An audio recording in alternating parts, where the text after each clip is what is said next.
Hello guys and welcome to Unique Study Point. आज के इस वीडियो में हम जानेंगे कि जो यूपी लेखपाल का जो सिलेबस है उसके पाठ्यक्रम में क्या क्या बदलाव हुआ है, उसमें कौन कौन से सब्जेक्ट इंक्लूड किए गए हैं और जो पहले का पैटर्न था वो पूरा चेंज कर दिया गया है, अब नया पैटर्न आया है। तो ये आपका पूरा ओवरऑल सिलेबस है, 3 पार्ट में आपका डिवाइड है। फर्स्ट पार्ट में क्या है, सेकेंड पार्ट में क्या है और थर्ड पार्ट में क्या है, ठीक है। तो सबसे पहले आपके 100 मार्क्स होंगे, 100 क्वेश्चन होंगे 100 मार्क्स के, ठीक है। यानी कि 100 क्वेश्चन होंगे आपके, 100 नंबर के होंगे। और जो आपकी टाइमिंग होगी वो कितनी होगी, 120 मिनट यानी कि 2 घंटे की। सबसे इम्पॉर्टेंट पॉइंट है नेगेटिव मार्किंग, यानी कि 1/4 आपकी नेगेटिव मार्किंग है, यानी कि 4 गलत क्वेश्चन करने पर आपका जो एक क्वेश्चन है वो सही वाला आपका कट जाएगा, ठीक। यानी कि यदि आपने 4 क्वेश्चन गलत कर दिए हैं तो आपका एक जो सही वाला क्वेश्चन है उसके मार्क्स कट जाएंगे, ठीक। तो अब जो 3 पार्ट है उसके बारे में हम जान लेते हैं एक एक करके। तो फर्स्ट पार्ट में कौन कौन सा है आपका, पहला हिस्ट्री आएगा इन इंडियन नेशनल मूवमेंट, इतिहास एवं भारतीय राष्ट्रीय आंदोलन आपके कितने नंबर के होगा, 5 नंबर का। यानी कि 5 नंबर की हिस्ट्री और इंडियन नेशनल जो मूवमेंट हुए थे वो 5 नंबर के होंगे। अगला पॉलिटी एंड इंडियन कॉन्स्टिट्यूशन कितने नंबर का होगा, ये भी 5 नंबर का होगा, ठीक है। अगला आपका क्या, ज्योग्राफी यानी कि भूगोल कितने नंबर का है, ये भी 5 नंबर की यानी इंडियन, ओके। फिर अगला पॉइंट है भारतीय अर्थव्यवस्था एवं सामाजिक विकास, यानी कि Indian economy and social development, ये भी 5 नंबर की।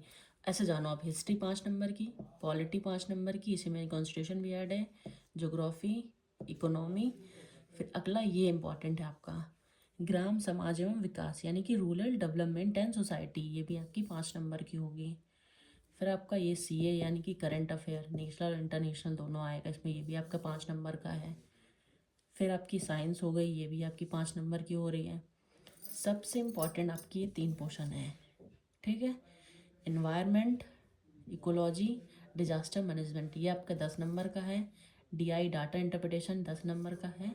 और हिंदी आपकी ये 10 नंबर की है। तो 30 नंबर आपके तो ये हो गए, कौन कौन से, इन्वायरमेंट, ठीक है, इन्वायरमेंट, डीआई एंड हिंदी, ये 30 नंबर, 10 10 नंबर की, 10 नंबर की इन्वायरमेंट आएगी, 10 नंबर का डीआई होगा, 10 नंबर की हिंदी होगी, ठीक है। तो ये आपके पूरा कितना हो गया, पार्ट 1 यहाँ तक, हिंदी तक, ठीक है। जो पार्ट 2 में आपका क्या आ रहा है, कंप्यूटर आ रहा है, कितने नंबर का, 15 नंबर का आ रहा है। कंप्यूटर आपका 15 नंबर का है। और यूपी जी के, यूपी की करंट अफेयर, ये आपकी 20 नंबर में आ रही है, ये आपका पार्ट 3 है, सिर्फ ये वाला पोर्शन, ठीक है। पार्ट 2 में आपका आ रहा है ये कंप्यूटर, एंड पार्ट 3 में आ रहा है आपका यूपी जी के, यानी कि यूपी जनरल नॉलेज आएगी, करंट अफेयर पूरा यूपी से रिलेटेड 20 मार्क्स का आएगा आपका, ठीक है। तो ये आपके 3 पोर्शन थे, पार्ट 1, पार्ट 2, पार्ट 3, ठीक। ऐसे करके आपको अपनी तैयारी स्टार्ट करनी है सिलेबस के अनुसार, जो आपका नया सिलेबस बना है। आई होप आपको समझ में आ गया होगा। 100 क्वेश्चन 100 मार्क्स के, 2 घंटे की टाइमिंग, आपके 1/4 नेगेटिव मार्किंग। पार्ट 1 में आपकी history, geography, polity, Indian economy, rural development, science, current affair, environment, DIN, Hindi, इतना आपका पार्ट 1 है। पार्ट 2 में computer and IT concept 15 marks का, एंड पार्ट 3 में यूपी जी के 20 मार्क्स का, टोटल 100 नंबर, ठीक है। 120 मिनट टाइमिंग है आपकी, यानी कि 2 आवर्स, ठीक। आई होप समझ गए होंगे आप। इसका चाहें तो आप स्क्रीनशॉट ले सकते हैं। वीडियो अच्छी लगी हो तो लाइक करें, चैनल को सब्सक्राइब करें। इसी तरह वीडियो से जुड़े रहने के लिए चैनल को सब्सक्राइब करें। Thank you so much for watching this video, thank you so much.